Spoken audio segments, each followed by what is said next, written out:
আজকে মা বানিয়েছে আমার ফেভারিট গেরি গুগলির পকোড়া।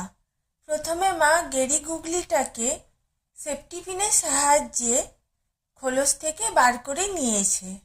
তারপর নুন জলে ভালোভাবে ধুয়ে নিয়েছে যাতে খোসার কোনো অংশ থেকে না যায়।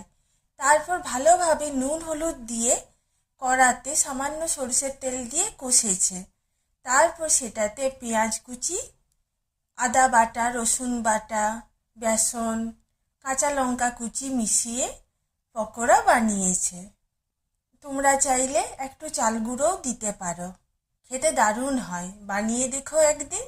সাথে ছিল সজনে ফুলের বড়া, আলু বেগুন দিয়ে গেরি গুগলির চচ্চড়ি, টমেটো সেদ্ধ, পরে মা পেঁয়াজ কুচি, কাঁচা লঙ্কা কুচি দিয়ে মাখবে।